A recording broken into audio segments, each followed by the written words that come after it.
বলি পাশের বাড়ির বন্ধুর সঙ্গে চলছো কেন?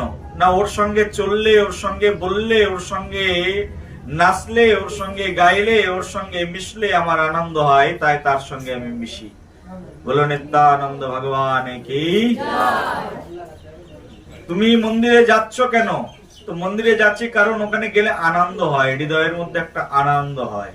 এই যে আনন্দ, এই আনন্দ বিন্দু, এই আনন্দ বিন্দু যে হৃদয়ের মধ্যে এক সিন্ধু ভগবান বসিয়ে থেকে আস্বাদন করাচ্ছেন, তিনি হচ্ছেন নিত্যানন্দ। বলো নিত্যানন্দ রাম কি। সেই জন্যই আচার্যপাদ গেছেন, হেন নিতায় বিনে ভাই রাধা কৃষ্ণ পাইতে নাই, ধরো নিতায়ের চরণ দুখানি। হেন নিতাই বিনে ভাই রাধা কৃষ্ণ পাইতে নাই, ধরো নিতায়ের চরণ দুখানি। নিত্যানন্দ বিনে এই জগতে আর কেউ নেই যে যার চরণ উপাসনা করে রাধা কৃষ্ণকে লাভ করা যায়। একমাত্র নিত্যানন্দই হচ্ছে পরমানন্দ সিন্ধু। বলো নিত্যানন্দ প্রভু কি। প্রেম সে বলো, প্রেম সে বলো, প্রেম সে বলো। এই যে হেন নিতাই বিনে ভাই রাধা কৃষ্ণ পাইতে নেয়। নিত্যানন্দ বিনে রাধা কৃষ্ণ পাওয়া যাবে না। নিত্যানন্দের চরণ ধরো, রাধা কৃষ্ণকে পেয়ে যাবে। বলো রাধে রাধে। তো সেই জন্য শাস্ত্রে এখানে বর্ণনা করা হয়েছে এই নিত্যানন্দ প্রভু সম্পর্কে চৈতন্য চরিতামৃতের আদি লীলার পঞ্চম পরিচ্ছেদে বর্ণনা করেছেন। এখানে পড়ছি, শুনুন। বলরাম গোসায় মূল শঙ্কর্ষণ, পঞ্চরূপ ধরি করেন কৃষ্ণের সেবন। এই নিত্যানন্দের পূর্ব পরিচয় কি? তো নিত্যানন্দের পূর্ব পরিচয় হচ্ছে নিত্যানন্দ হচ্ছেন বলরাম। বলো বলরাম প্রভু কি। এই কলিযুগে যিনি নিতাই, পূর্ব যুগে দাপর যুগে তিনি কে? তো দাপর যুগে তিনি হচ্ছেন বলরাম। যিনি বলরাম তিনি কলিযুগে নিতাই হয়ে এসেছেন। চৈতন্য চরিতামৃতে কৃষ্ণদাস কবিরাজ গোস্বামীপাদ লিখেছেন, ব্রজেন্দ্র নন্দন যেই শচীসুত হলো সেই, আর বলরাম হইল নিতাই। ব্রজেন্দ্র নন্দন যিনি বৃন্দাবনে ভগবান শ্রীকৃষ্ণ, তিনি শচীসুত হয়েছেন, তার মানে শচীর পুত্র হয়ে জন্মগ্রহণ করেছেন। আর শচীর পুত্র হয়ে ভগবান কোথায় জন্মগ্রহণ করেছেন? তো নবদ্বীপের মায়াপুর নামক স্থানে তিনি আবির্ভূত হয়েছেন। নবদ্বীপে ভগবান জন্মগ্রহণ করেছেন। কোথা থেকে এসে? বৃন্দাবন থেকে এসে। ভগবান শ্রীকৃষ্ণ বৃন্দাবন থেকে এসে নবদ্বীপে অবতীর্ণ হয়েছেন শচীসুত হয়ে। আর বৃন্দাবনের যিনি বলরাম, তিনি বলরাম কোথায় এসেছেন? তা বলরাম এই ধরণীর পক্ষে নিত্যানন্দ হয়ে একচক্র নামক গ্রামে বীরভূমে জন্মগ্রহণ করেছেন। কি নাম নিত্যানন্দ প্রভুর? বাবার নাম কি? নাম হচ্ছে হারাই পণ্ডিত, মায়ের নাম হচ্ছে পদ্মাবতী দেবী। বলো হারাই পণ্ডিত পদ্মাবতী মা কি। এই দুইজনকে অবলম্বন করে নিত্যানন্দ প্রভু একচক্রা গ্রামে অবতীর্ণ হয়েছেন। এই একচক্রা গ্রামের আরেকটি বিশেষ নাম রয়েছে রাঢ় দেশ। রাঢ় দেশে প্রভু অবতীর্ণ হয়েছেন। তো নিত্যানন্দ প্রভু রাঢ় দেশে আর গৌরাঙ্গ প্রভু গৌড় দেশে, দুইজন দুই দেশে অবতীর্ণ হয়ে সমগ্র জগৎবাসীকে কৃষ্ণ নাম প্রেমে উদ্ভাসিত করেছেন। বলো নিত্যানন্দ ভগবান কি। গৌরাঙ্গ প্রভু কি। তো আজকে হচ্ছে সেই নিত্যানন্দ প্রভুর শুভ শুভ আবির্ভাব তিথি। এই যে ভগবান নিত্যানন্দ প্রভু, এই নিত্যানন্দ প্রভু সদা সর্বক্ষণের জন্য ভগবান শ্রীকৃষ্ণের চরণার বৃন্দের নিত্য সেবার সঙ্গে যুক্ত রয়েছেন। নিত্যানন্দ প্রভু কখনো কোনোদিনের জন্য ভগবান শ্রীকৃষ্ণের সেবা ছাড়া থাকতে পারেন না। এই জগতে যতবার ভগবান পৃথিবীতে অবতীর্ণ হন, ততবার এই জগতে স্বয়ং বলরাম প্রভু অবতীর্ণ হন। বলরাম সঙ্গে সঙ্গে অবতীর্ণ হন। কারণ কি? কারণ বলরাম স্বয়ং কৃষ্ণকে ছাড়া কখনো কোনোদিনের জন্য থাকতে পারেন না। ভগবান শ্রীকৃষ্ণ এই পৃথিবীতে যখনই যখনই আসেন তখনই দেখবেন সঙ্গে বলরামকে নিয়ে এসেছেন। ত্রেতা যুগে যখন ভগবান এসেছেন রামচন্দ্র রূপে, সঙ্গে বলরাম প্রভুকেও নিয়ে এসেছেন, লক্ষণ রূপে এসেছেন বলরাম প্রভু। ও লক্ষণ ঠাকুর কি। ভগবানের একানিষ্ঠ সেবক এবং স্বয়ং ভগবান হয়ে ভগবানের সেবক তিনি হচ্ছেন নিত্যানন্দ প্রভু। সেজন্য নিত্যানন্দ চরিত্রকে বলা হচ্ছে এই জগতে সবচেয়ে গূঢ় চরিত্র, গুপ্ত চরিত্র। এই জগতে গৌরাঙ্গকে জানা সহজ, কিন্তু নিত্যানন্দকে জানা কঠিন। বলো রাধে রাধে, প্রেম ছে বলো। এই জগতে স্বয়ং ভগবান শ্রীকৃষ্ণকে জানা সহজ, কিন্তু বলরামকে জানা কঠিন। বলো রাধে রাধে। একমাত্র যার প্রতি কৃষ্ণের কৃপা হয়েছেন তিনি বলরামকে জানতে পারেন, যার প্রতি গৌরের কৃপা হয়েছেন তিনি শুধুমাত্র নিত্যানন্দকে জানতে পারে। আর যিনি নিত্যানন্দকে জানতে পারে তিনি রাধা কৃষ্ণকে জানতে পারে। বলো রাধে রাধে, প্রেম ছে বলো।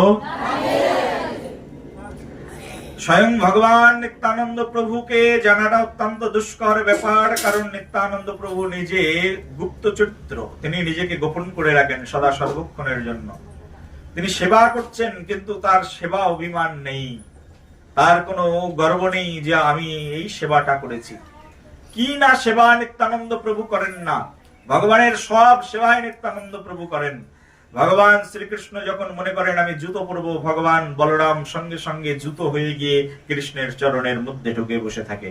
বলো রাধে রাধে, প্রেম ছে বলো। স্বয়ং ভগবান যখন মনে করেন কি করব আমি না, আমি আমার চরণে পাদুকা গ্রহণ করব, যখনই মনে করেন, আর সেই পাদুকা রূপে যিনি অবস্থান গ্রহণ করছেন তিনি হচ্ছেন স্বয়ং নিত্যানন্দ প্রভু, তিনি বলরাম প্রভু। বলরাম কিভাবে সেবা করছেন? ভগবান শ্রীকৃষ্ণের পাদুকা রূপে সেবা করছেন। ভগবান শ্রীকৃষ্ণ যে তার হাতে শিঙা আছে না, বলরাম কখনো কখনো বাজান, কখনো কখনো প্রভু শ্রীকৃষ্ণ ওই সিংহার ধ্বনিতে সমগ্র ব্রজের গাভীগণকে চারণ করেন। এই সিংহারূপে নিত্যানন্দ প্রভু বিদ্যমান রয়েছেন। ভগবান শ্রীকৃষ্ণ কখনো কখনো বৃন্দাবনে গোচারণ করতে করতে ক্লান্ত শ্রান্ত হয়ে পড়ে, তখন তিনি দাঁড়ানোর জন্য কোনো অবলম্বন চান। ভগবান শ্রীকৃষ্ণের সেই অবলম্বন রূপে নিত্যানন্দ প্রভু হাতের লাঠি হয়ে অবস্থান গ্রহণ করছেন। কার হাতের লাঠি? ভগবান শ্রীকৃষ্ণের হাতের লাঠি। কে লাঠিটা? কে বলো? এই লাঠিটাই হচ্ছে স্বয়ং নিত্যানন্দ প্রভু, এই লাঠিটাই হচ্ছে স্বয়ং বলরাম প্রভু। ভগবান শ্রীকৃষ্ণের হাতের লাঠি হয়ে গেছেন তার সেবা করবার জন্য। ভগবান শ্রীকৃষ্ণ তার কানে দুল পড়ে শান্তি পান, সৌন্দর্য বর্ধন করেন। ভগবান নিত্যানন্দ প্রভু বললেন আমি তোমার কানের দুল হব প্রভু। ভগবান নিত্যানন্দ প্রভু কানের দুল হয়ে ভগবান শ্রীকৃষ্ণের কানের মধ্যে শোভা বর্ধন করছেন। বলো রাধে রাধে। একথা শুনেছো কখনো? না শুনলে বলো রাধে রাধে। জীবনে যারা শোনোনি তাই এখন শোনো আর বলো রাধে রাধে, প্রেম ছে বলো। ভগবান শ্রীকৃষ্ণ যে তার কোমরের ভিতরে একটা সোনার কোমর বিছা ধারণ করেন স্বর্ণের, এই কোমরে যে তার বাজু, কোমরের যে বিছা, এই কোমরবন্ধ, এই কোমরবন্ধটিকে ভগবান শ্রীকৃষ্ণ তার কোমরে পড়বেন বলে স্বয়ং বলরাম কোমর বন্ধ হয়ে একেবারে তার কোমরে গিয়ে অবস্থান গ্রহণ করছে। বলো বলরাম প্রভু কি। কি সেবা চিন্তা করতে পারো। ভগবান শ্রীকৃষ্ণ নুপুর পড়বেন তার রক্তিম চরণে। বলরাম বলছেন প্রভু তোমার ওই চরণের যে নুপুর, সেই নুপুর রূপে আমাকে থাকবার অধিকার দাও। স্বয়ং বলরাম গিয়ে নুপুর হয়ে ভগবান শ্রীকৃষ্ণের চরণে অবস্থান গ্রহণ করছেন। বলো রাধে রাধে, প্রেম ছে বলো। আরো জোরে বলো নিত্যানন্দ ভগবান কি। বলো বলরাম প্রভু কি। আজকে সেই নিত্যানন্দ প্রভুর আবির্ভাব তিথি, যিনি সর্বস্ব দিয়ে ভগবান শ্রীকৃষ্ণের সেবার সঙ্গে যুক্ত রয়েছেন। এমন কিছু নেই যা দিয়ে প্রভু তার নিজের সেবা করছেন না। ভগবান ভাবলেন পৃথিবী সৃজন করব, পৃথিবী রাখবো কোথায়?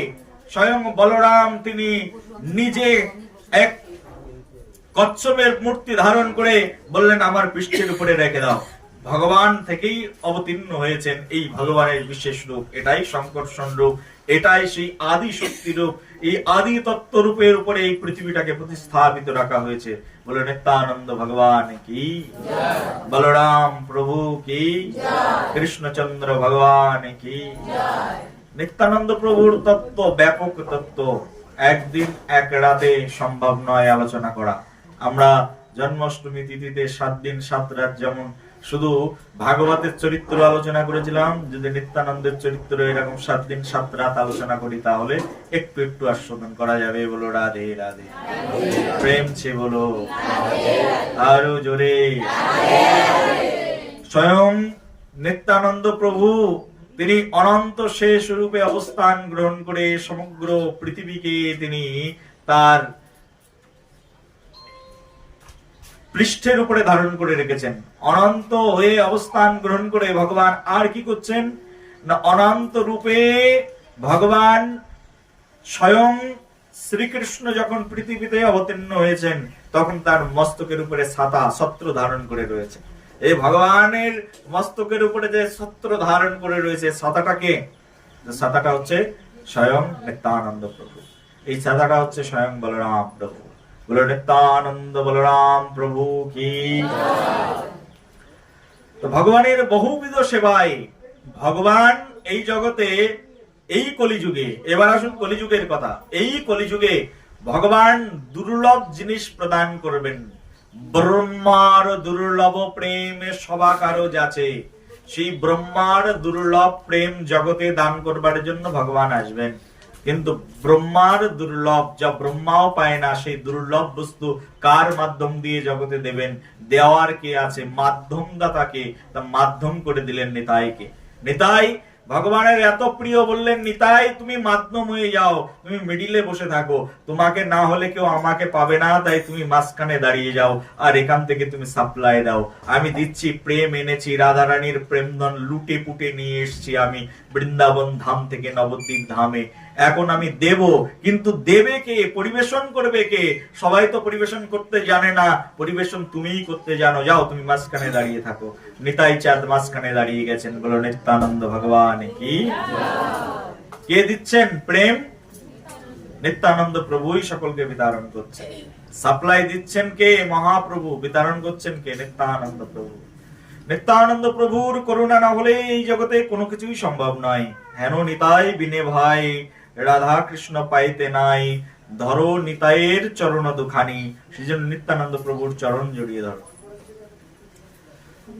তিনি না হলে এই জগতে কোনো কিছুই সম্ভব নয়। বলো জয় নিতাই, প্রেম সে বলো রাধে রাধে। নিত্যানন্দ চরণ একমাত্র যিনি বন্দনা করেছেন, তিনি তো এই জগতে শ্রী গৌর হরিকে লাভ করতে পেরেছেন। স্বয়ং নিত্যানন্দ প্রভু তিনি যখন একচক্রা নগরে অবতীর্ণ হয়েছেন, একচক্রা ধামে যখন অবতীর্ণ হয়েছেন নিত্যানন্দ প্রভু, অবতীর্ণ হওয়ার সঙ্গে সঙ্গেই একচক্রাবাসী ধন্য হয়েছেন, সমগ্র বিশ্ববাসী ধন্য হয়েছেন, কারণ স্বয়ং নিতাই এসেছেন। বলরাম, ভগবান শ্রীকৃষ্ণ এই বলরামকে নিয়ে কি না লীলা করেননি বলুন। বলরাম জন্মগ্রহণ করেছেন কার গর্ভের মধ্যে ছিল বলরাম? স্বয়ং মা দেবকীর গর্ভের মধ্যে বলরাম রয়েছেন। ভগবান বলছেন বলরাম তুমি যা পারবে এই জগতে কেউ তা পারবে না, আমি তোমাকে বলছি তুমি এক কাজ করো। কি কাজ প্রভু? তো তুমি এই গর্ভ থেকে ট্রান্সফার হয়ে চলে যাও। কোথায় না? গর্ভ ট্রান্সফার হয়ে যাবে, এ তো সাংঘাতিক ব্যাপার। এক গর্ভ থেকে আরেক গর্ভে ট্রান্সফার হওয়া যায় নাকি? আরে যাই বাবা, সবই যায়। কলিযুগে দেখবেন গর্ভ ট্রান্সফার করবে, কলিযুগের মানুষ সায়েন্স নিয়ে গবেষণা করে গর্ভ ট্রান্সফার করে আর এক গর্ভে পাঠিয়ে দেবে, তুমি পারবে না। তুমি তো মূল বিজ্ঞান তত্ত্ব, যাও বেরিয়ে যাও এখান থেকে। সঙ্গে সঙ্গে বলরাম প্রভুকে কৃষ্ণ নির্দেশ করলেন, একেবারে দেবকীর গর্ভ থেকে দেবকীর সপ্তম গর্ভ ট্রান্সফার হয়ে একেবারে ডাইরেক্ট চলে গেছেন। ব্লুটুথে যেমন গান এখান থেকে ট্রান্সফার করে দিলাম, ওই মাতাজির ওখানে চলে গেল, তেমনি বলরামকে একেবারে ঠেলে পাঠিয়ে দিয়েছেন। একবার মথুরা থেকে বলরাম এক ঠেলাই চলে গেছেন কোথায়? মথুরা থেকে চলে গেছেন একবারে সেই গোকুলে, আর গোকুলে গিয়ে রোহিণীর গর্ভের মধ্যে ঢুকে গেছে স্বয়ং ভগবান বলরাম। বলো বলরাম প্রভু কি। আর সবাই বলছে ও দেবকীর গর্ভের 7 নম্বর সন্তান মৃত্যুবরণ করেছেন, গর্ভের মধ্যেই মরে গেছে। মরেনি, ট্রান্সফার করে পাঠিয়ে দিয়েছেন, এখানে থাকলে কংস মেরে দেবে, তার চেয়ে বাবা তুই ওখানে চলে যা, সেবে থাকবি, আর আমি আসছি ওখানে। রাধে রাধে, প্রেম ছে বলো। ভগবান শ্রীকৃষ্ণ কি না লীলা করেননি বলরাম প্রভুকে, বলরাম ওখানে চলে গেছেন, আর ওখানে গিয়ে দাউজি ভগবান হয়েছেন। বলো দাউজি প্রভু কি। বলরাম ওখানে গিয়ে ভগবান শ্রীকৃষ্ণ আসবেন এই অপেক্ষায় আছেন, কখন আসবেন আমার সেই আরাধ্য দেব, আমি তার থেকে সৃজিত, তিনি আদিতত্ত্ব, আমি সেই আদিতত্ত্বের উপাসনায় উপাস্য হয়ে রয়েছি। সৃজন করেছেন তিনি আমাকে তার সেবার জন্য, রাধারানীকে সৃজন করেছেন তার সেবার জন্য। সবাই এই জগতে তার সেবার জন্য তৈরি হয়েছে, কেউ সেবা করেন কেউ করেন না, কেউ নিজের সেবা করেন আর কেউ তার সেবা করেন। বলরাম তার সেবা করছেন বিভিন্ন রূপে, বিবিধ রূপে তার সেবা করছেন, আর রাধারানীও তার সেবা করছেন। অরুণ, পবন, অগ্নিদেব, ইন্দ্রদেব সকলেই তার সেবা করছেন। দুর্গা, কালী, মহেশ্বর প্রত্যেকেই তার সেবা করছেন। সেবা করছেন না কে তার? সবাই তার সেবা করছেন। কিন্তু এই জগতে, এই কলিযুগে আপনারা যারা সামনে বসে আছেন, কেউ তার সেবা করছেন, কেউ তার সেবা করছেন না। কেউ ভাবছেন করব, কেউ ভাবছেন করব না। কত রকমের অজুহাত ভগবান শ্রীকৃষ্ণের সেবা করবার জন্য। আজকে স্বয়ং ভগবান নিত্যানন্দ প্রভুর আবির্ভাব তিথি, কেউ কেউ এসেছেন, কেউ কেউ আসছেন না, কেউ কেউ ভাবছেন, কেউ কেউ ভাবছেন না। কারোর মনে ভাব উঠেছে তো কারোর মনে কখনোই কোনোদিনের জন্য উঠবে না। প্রেম ছে বলো আরো জোরে। শ্রীমতী রাধা রানী কি, নিত্যানন্দ প্রভু কি। এই নিত্যানন্দ প্রভু তিনি এই বলরাম রূপে যখন বৃন্দাবন ধামে অবস্থান গ্রহণ করছেন, তখন বৃন্দাবন ধামে ভগবান শ্রীকৃষ্ণ যখন বৃন্দাবনে পৌঁছালেন, পৌঁছানোর সঙ্গে সঙ্গে বলরাম গিয়ে প্রথমেই কৃষ্ণকে বললেন, কৃষ্ণ তুমি এসেছো, আমি তো তোমার সেবার জন্য এখানে বসে আছি। কিন্তু বলরাম এবার বড় হয়ে এসেছেন, কখনো বড় হয়ে আসেন, কখনো ছোট হয়ে আসেন। ত্রেতা যুগে কি হয়ে এসেছিলেন? ভগবানের ছোট হয়ে এসেছিলেন। কখনো ছোট হয়ে সেবা করেন, কখনো বড় হয়ে সেবা করেন। এক এক লীলায় এক এক ভাবে ভগবান সেবা করেন। ত্রেতা যুগে এই নিত্যানন্দ প্রভু ছোট, রামের ছোট অনুজ, যা বলতেন তাই করতেন, খেতে দিলে খেত, না দিলে খেত না। কখনো কখনো প্রভু রামচন্দ্র বনে যখন ছিল, জঙ্গল থেকে ফলগুলো কুড়িয়ে কুড়িয়ে তখন লক্ষণ ঠাকুর এনে দিত, দাদা আজকে জঙ্গল থেকে এই এক ঝুড়ি ফল পেয়েছি। তার ভিতর থেকে 3 ভাগ করতেন, 1 ভাগ রামচন্দ্র প্রভু গ্রহণ করতেন, 1 ভাগ সীতা দেবীকে দিতেন, আর 1 ভাগ তিনি তার ছোট অনুজ লক্ষণ ঠাকুরকে দিতেন। লক্ষণ ঠাকুর কোনো দিন না খেয়ে ওটাকে সঞ্চয় করে রেখে দিতেন, কারণ যদি কখনো দাদার খিদে লাগে, কখনো যদি সীতা দেবী ক্ষুধার্ত হয়, তখন মা আর বাবার সেবা করব, দ্বিতীয় পিতা দ্বিতীয় মাতা আমার সঙ্গে রয়েছেন, তাদের সেবা করব। ও এই মনোভাব নিয়ে ফলগুলো না খেয়ে খেয়ে উপবাসী থেকেছেন। কত দিনের পর দিন লক্ষণ ঠাকুর উপবাস থেকেছেন। ভগবান রামচন্দ্র বলছেন, খুব যন্ত্রণায় ফেলেছো তুমি, তোমাকে ছোট করে এনেছি আর তুমি এমন সেবা করছো যে তোমার কাছে আমারই অপরাধ হয়ে যাচ্ছে। ঠিক আছে, এবার যখন যাবে বড় করে দেবো আমি তোমাকে, আর তুমি বড় হয়ে থাকবে, আর আমি তখন তোমার সেবা করব। এখন যেমন তুমি আমার সেবা করছো, এবার যখন যাব তখন বড় করে নিয়ে যাবো, আর তখন তোমাকে আমি সেবা করব। বলো রাধে রাধে, প্রেম ছে বলো। এবার দাপর যুগে যখন এসেছেন, ত্রেতা যুগ গেল, এবার দাপর যুগে যখন এসেছেন, দাদা এইবার হয়ে গেছে, দাদা তোমার চরণ সেবা করব। কিছুই বলতে পারবে না, কারণ তখন তুমি আমার করেছিলে, যখন আমি ক্লান্ত শ্রান্ত হয়ে বসে থাকতাম, কোনদিন তুমি আমার চরণের পাশে পাশে বসেই ঘুমিয়ে পড়তে। জঙ্গলের মধ্যে সীতা দেবীকে নিয়ে আমরা তিনজন মিলে যখন জঙ্গলের মধ্যে থাকতাম, চরণ সেবা করতে করতে সেখানেই তুমি জেগে থাকতে। কত রাত জেগেছো ঠিক নেই, কত দিনের পর দিন আমাদের জন্য পরিশ্রম করেছো ঠিক নেই, এবার কি করবে? এখন তো তুমি বড়, এবার আমি তোমার সেবা করব। বলো রাধে। কি লীলা ভগবানের, বুঝতে পারছেন? তাহলে এবার আমি তোমার সেবা করব, কিচ্ছু করতে পারবে না তুমি, এবার তো তুমি বড়, এবার বড় হয়েছে তুমি, তোমার সেবা আমাকে করতে দিতেই হবে। এইভাবে এই বলরাম নিত্যানন্দের লীলা, অনন্ত লীলা, অনন্ত কাল ধরে এই পৃথিবীতে চলছে। সেই প্রভু নিত্যানন্দের আজকে হচ্ছে শুভ শুভ আবির্ভাব তিথি। বলো নিত্যানন্দ প্রভু কি প্রেমছে, বলো বলো নিত্যানন্দ প্রভু কি, স্বয়ং বলরাম প্রভু কি। এই স্বয়ং ভগবান নিত্যানন্দ যখন একচক্রা ধামে অবতীর্ণ হয়েছেন, কি ধাম বললাম? একচক্রা। একচক্রা নামে এক আছে গ্রাম, যথায় অবতীর্ণ স্বয়ং বলরাম। একচক্রা নামে এক গ্রাম আছে, নাম কি? একচক্রা। একটা চাকা এসে পড়েছিল, তাই নাম হচ্ছে একচক্রা। সেই একচক্রা নামক গ্রামে স্বয়ং ভগবান নিত্যানন্দ প্রভু এসে অবতীর্ণ হয়েছেন। আর নিত্যানন্দ যখন এই পৃথিবীতে অবতীর্ণ হয়েছেন, তখন সেই নিত্যানন্দকে দর্শনের জন্য নিত্যানন্দ দর্শন উৎকণ্ঠায় সমগ্র দেবদেবতা বৃন্দরা নিত্যানন্দ প্রভুকে দর্শন করতে এসেছেন। নিত্যানন্দকে দর্শন অভিলাষে অভিলাষে ছিলেন সমগ্র দেবদেবতা বৃন্দ। সবাই নিত্যানন্দ প্রভুকে এক চক্রধামে দর্শন করতে এসেছেন। বলরাম এসেছেন তো, তাই তাকে দর্শন করতে এসেছেন। বলরাম এক চক্রায় এসেছেন। এক চক্রায় এসে যখন তিনি প্রথমে গর্ভের মধ্যে এসেছেন, তখন থেকেই তার লীলা শুরু। যখন ভগবান নিত্যানন্দ গর্ভের মধ্যেই এসেছেন, তখন এক সন্ন্যাসী এসেছেন। সন্ন্যাসী এসে হারাই পণ্ডিতের বাসভবনে গিয়ে গর্ভবাস গর্ভবাস বলে চিৎকার করেছেন। কি নাম? গর্ভবাস।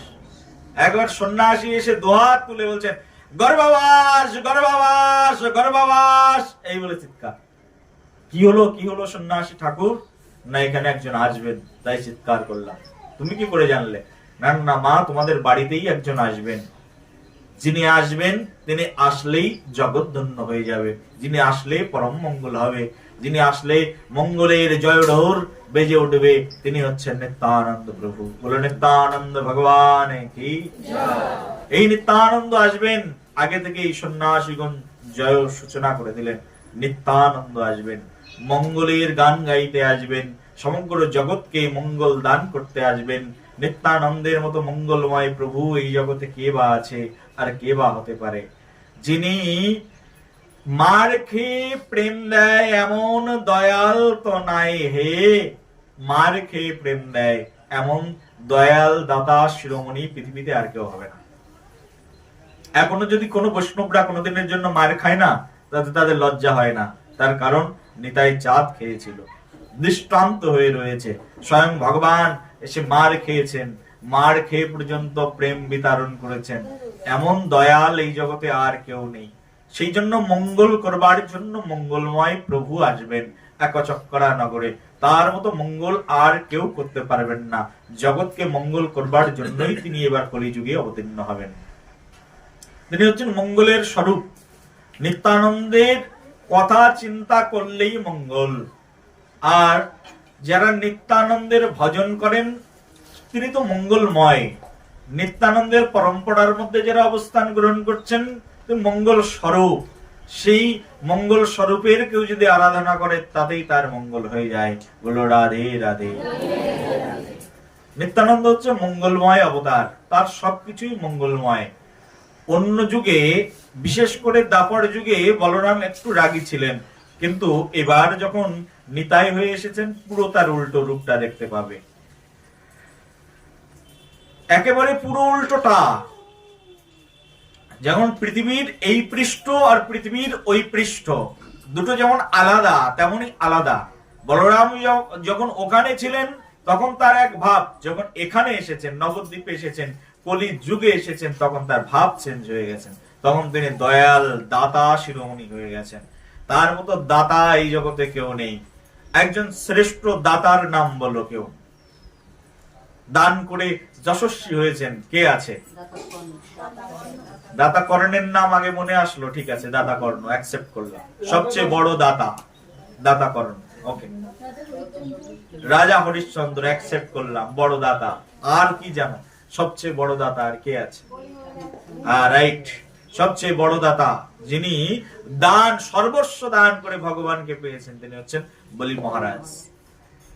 বলে এত দাতারা থাকতেও নিত্যানন্দকে দাতা শিরোমণি বলা হতো কেন? কি এত দান করেছেন নিত্যানন্দ? ঐশ্বর্য, টাকা পয়সা, বৃত্ত, কি দান করেছেন নিত্যানন্দ? যাকে দাতা শিরোমণি বলা হয় বলি এমন দয়াল দাতা তো নাই হে। এমন এমন দয়াল দাতা জগতে আর কেউ নেই। বলি মহারাজ কেউ বলা হলো না দাতা শিরোমণি। বলি মহারাজকে দাতা শিরোমণি বলা হয়নি, স্বয়ং হরিশ্চন্দ্রকেও মনে করুন দাতা শিরোমণি বলা হয়নি। দাতা কর্ণ নিজের কবচ কুণ্ডল পর্যন্ত দান করে দিয়ে যশস্বী হয়েছেন, কিন্তু তাকে দাতা শিরোমণি বলা যায় না। কিন্তু এই কলি যুগেই ছিলেন দাতা শিরোমণি। সকল দাতার শিরের উপরে যে মণি থাকে, মনে করো সর্প, বিষধর সর্পের মাথায় রয়েছে একটা বিশেষ মণি, যা কোটি কোটি কোটি কোটি টাকা দিলেও মেলানো অসম্ভব। তেমনি সকল দাতাদের শির আর শিরের মাথায় যে মূল্যবান মণি, আর তিনি হচ্ছেন এই নিত্যানন্দ প্রভু। কেন তাকে এই দাতা শিরোমণি বলা হয়? কি দান করেছেন? প্রেম, প্রেম দান করেছেন। এই জগতে এই প্রেম নামক যে বৈভব, প্রেম নামক যে ঐশ্বর্য যিনি জগৎ জীবকে দান করতে পেরেছেন তিনি হচ্ছেন নিত্যানন্দ। বলো নিত্যানন্দ প্রভু কি। যিনি এই প্রেম, অপ্রাকৃত প্রেম, যে প্রেম ব্রহ্মার দুর্লভ, যা এই জগতে কোথাও পাওয়া যায় না, 14 ভুবনে কোথাও যা মেলে না, যা বৈকুণ্ঠের নয়, যা শুধু গোলক বৃন্দাবনের, যা অযোধ্যার নয়, যা শুধু গোলক বৃন্দাবনের, যা এই পৃথিবীর কোন প্রান্ততে যা পাওয়া যায় না, শুধু একটি জায়গায় পাওয়া যায়, গচ্ছিত রয়েছে গোলক বৃন্দাবনে। গোলক বৃন্দাবনে সবার কাছে যা পাওয়া যায় না, ললিতার কাছে নেই, বিশাখার কাছে নেই, ইন্দুলেখার কাছে নেই, তুঙ্গবিদ্যার কাছে নেই, অনঙ্গ মঞ্জুরির কাছে নেই, রূপমঞ্জুরির কাছে নেই, একজনের কাছে পরিপূর্ণ রূপে রয়েছেন। তিনি কে? তিনি হচ্ছেন রাধা রানী। সেখানেই পাওয়া যায়। রাধা রূপ করুণা সিন্ধুতে যে অমৃত বিন্দু রয়েছে তার নাম হচ্ছে প্রেম। সেই রাধা সিন্ধু ধারা থেকে যিনি এই জগতের মাঝখানে নিয়ে এসেছেন তিনি হচ্ছেন গৌরাঙ্গ, আর কেউ আনতে পারেন না। রাধা সিন্ধুতে হাত দেওয়ার মতো ক্ষমতা যার আছে তিনি হচ্ছেন কৃষ্ণ ভগবান। রাধা সিন্ধুতে অঙ্গুলি স্পর্শ করার মতো ক্ষমতা যার আছে তিনি হচ্ছেন আমাদের প্রভু শ্যাম সুন্দর, চোর শিরোমণি, the great thief and greatest thiefest of the world. নাম কি? ভগবান শ্রীকৃষ্ণ। তার মতো বড় চোর পৃথিবীতে আর কেউ নেই। আনেন পৃথিবীতে তাও আর চুরি করে, বলে নিয়ে আসেন না। বলো রাধে রাধে। সেই গোলকের লুকানো ধন, গোলকেরও প্রেম ধন, সেই প্রেম ধন সেই রাধা সিন্ধু থেকে, সেখান থেকে একেবারে এক খামচা একেবারে ধরে নিয়ে চলে এসেছে, হাত দিয়ে বুক দিয়ে জড়িয়ে নিয়ে চলে এসেছেন। কোথায়? এই নবদ্বীপে। এই নবদ্বীপ মন্ডলে তিনি সব কিছু একসঙ্গে নিয়ে চলে এসেছেন। এখন পরিবেশন করার লোক নেই। দেখুন, যিনি রান্না করে তিনি যদি আবার পরিবেশন করে, তিনি যদি আবার খায়, আস্বাদনটা ভালো হয় না। বলো রাধে রাধে। প্রেম ছে বলো। যিনি রান্না করছেন তিনি পরিবেশন করছেন, আবার তিনি খাচ্ছেন, আস্বাদনটা ঠিক বোঝা যায় না। আমি যে ভালো রান্না করেছি আর 10 জন মিলে যদি খায় আর তারা যদি বলে খুব ভালো হয়েছে, ও খুব ভালো হয়েছে, ভেরি টেস্টি, তখন কেমন লাগে? কি আনন্দ! আমি রান্না করেছি, সবাই খেয়ে কত তৃপ্ত হয়েছে, তাহলে কি হয়? আনন্দ। ভগবান স্বয়ং এনেছেন, একেবারে লুটে পুটে প্রেম নিয়ে চলে এসেছেন, এসে নবদ্বীপে এসে অবতীর্ণ হয়েছেন। এখন নিজে নিয়ে এসেছি, নিজে খাবো, একা খেয়ে কি মজা পাবো? সবাই যদি খায়, এবার পরিবেশন করার লোকও তো চাই, একা পরিবেশন করেও মজা হবে না, একজন পরিবেশন করার মানুষ চাই। কে পরিবেশন করবেন? নিতাই, তুমি এসো, তুমি পরিবেশন করবে। নিতাইকে পরিবেশনের দায়িত্ব দিয়েছেন, যাও নিতাই, মাঝখানে বসে থাকো আর পরিবেশন করো, সবাইকে বেটে বেটে বেটে বেটে খাও। কি জিনিস? প্রেম ফল। কি ফল? চৈতন্য চরিতামৃতে অষ্টম পরিচ্ছেদে একেবারে আদি লীলাতে ভগবান বলছেন, আমি নিয়ে এসছি, সেটা হচ্ছে প্রেমামৃত ধারা। চৈতন্য লীলায় বহে প্রেমামৃত ধারা, এই প্রেমামৃত ধারা নিয়ে এসছি। এখন সেই প্রেমামৃত ধারা থেকে একটা প্রেম ফল হয়েছে। সেই প্রেম বৃক্ষে এত ফল ফুলেছে যে উড়ম্বর বৃক্ষে যেমন লাগায় সদায়। উড়ম্বর বৃক্ষ চৈতন্য চরিতামৃতে বলছে, উড়ম্বর বৃক্ষ মানে কি? ডুমুর গাছ।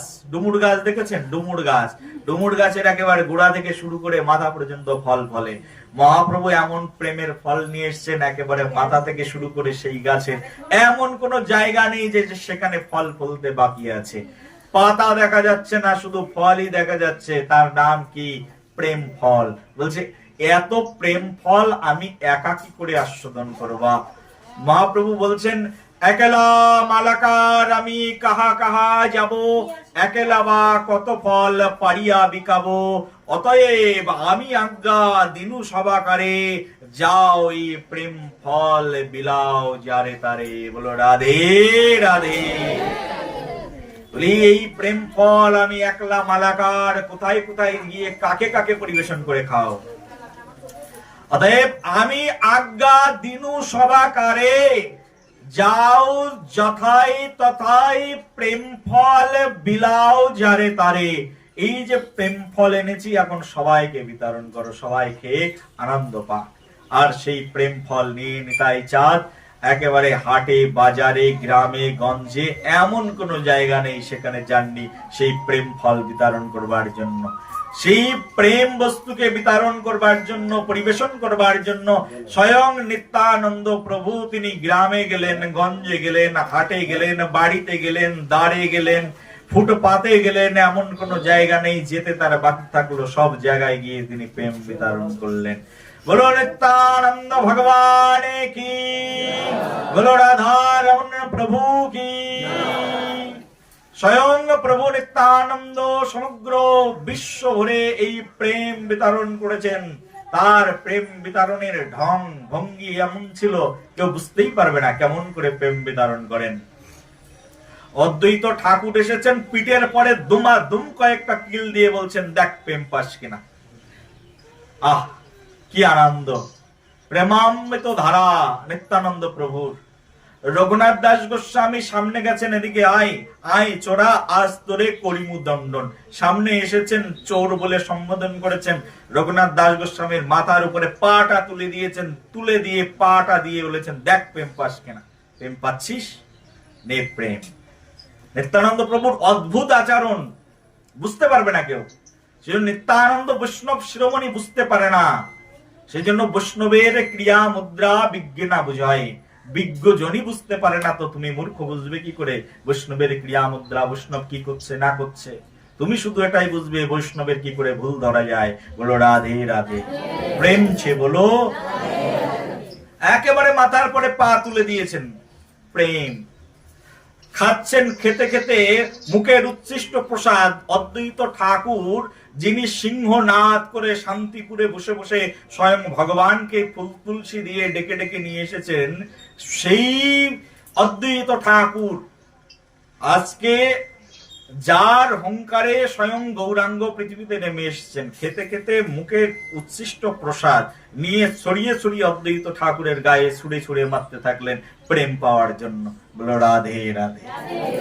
তার প্রেম বিতরণের ঢং পৃথিবী থেকে বুঝতেই পারে না কেমন করে প্রেম বিতরণ করে নিত্যানন্দ।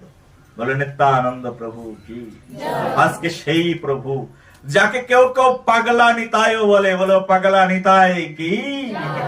আরে পাগলের মতো দুহাত তুলে দাঁড়িয়ে যে থাকে, তো পাগলা নিতাই বলবে না, কি বলবে?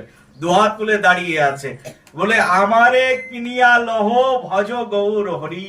বলে যদি কিনতে হয় আমাকে কিনে নে, আমি বিক্রি হয়ে যাবো তোর কাছে, কিন্তু একবার গৌরাঙ্গের নাম বল, আমারে কিনিয়া লহ ভজ গৌর হরি। আহ, কেমন পাগল নিতাই! একবার পা ধরে বলছে একটু গৌরাঙ্গ বল, একবার অন্তত গৌর হরি বল, একবার অন্তত হরে কৃষ্ণ বল, একবার হরে কৃষ্ণ মহামন্ত্র কীর্তন কর। বলো হরে কৃষ্ণ কৃষ্ণ কৃষ্ণ হরে হরে, হরে রাম রাম রাম হরে হরে। বলি পাগলা নিতাই, তুমি হাটে বাজারে কোথায় কাকে ধরো, কখন কিভাবে ধরো ঠিক নেই।